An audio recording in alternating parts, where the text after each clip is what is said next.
Have you ever gotten a pay raise, looked at your bank account, and just felt like you're not really getting ahead? Like you're just treading water?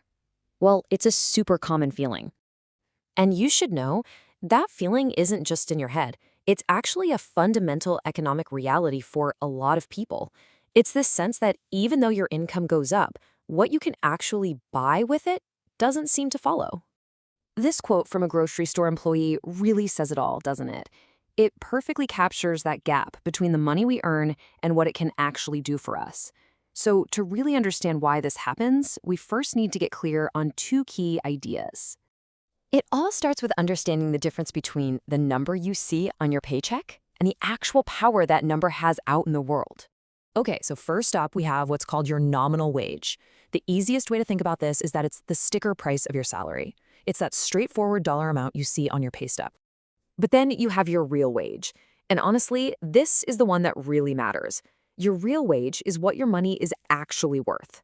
It's your nominal wage, but adjusted for inflation, the rising cost of pretty much everything.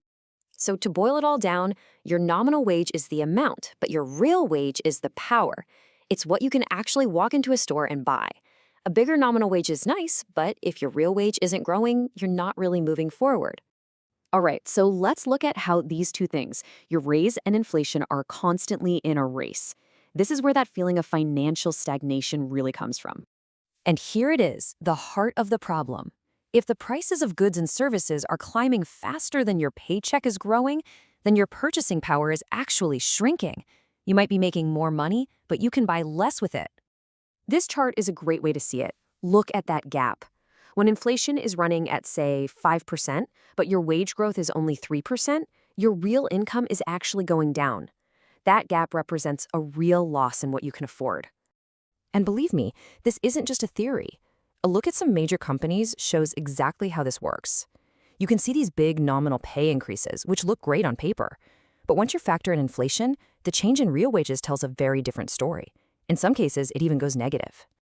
This all leads to a really important question. Why don't wages just go up with inflation automatically? Well, the answer is tied to a really powerful engine in the economy. Okay, so over the long term, sustainable growth in our real wages comes from one main thing: growth in labor productivity. All that means is how much value, how many goods or services a worker can produce in an hour. If we become more productive, companies can afford to pay us more without having to raise their prices for everybody else. But here's the catch. The data shows that productivity growth has actually slowed down in recent years. We've gone from a historical average of about 2.1% per year down to just 1.2%. And when productivity growth is sluggish, it's just much harder for real wages to grow across the board. Now, productivity isn't the whole story. There are other things going on too. For example, wage negotiations can be slow to react to price changes. And there's also the question of how the economic pie gets divided up between worker pay and company profits. Okay, I think the best way to really see how this affects your bottom line is to walk through a quick, simple example. So let's say you get a 3% raise. Awesome, your nominal wage just went up. But, and this is a big but, what if prices for everything else went up by 6% that same year? Well, the result is that your real purchasing power, your real wage, actually fell by about 3%. You're earning more dollars, but you can buy less stuff. So, after all that, let's just quickly recap the main ideas we've covered here. So here are the key things to remember. First, that crucial difference between nominal wage, your paycheck amount, and real wage, your actual purchasing power.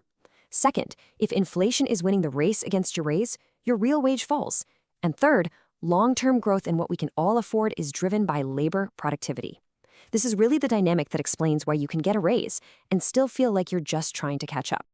And that leaves us with a final, pretty big thought to chew on. If we know that productivity is the key to a better standard of living, then the real challenge becomes, how do we build an economy where those gains are shared in a way that allows real wages to grow for everyone?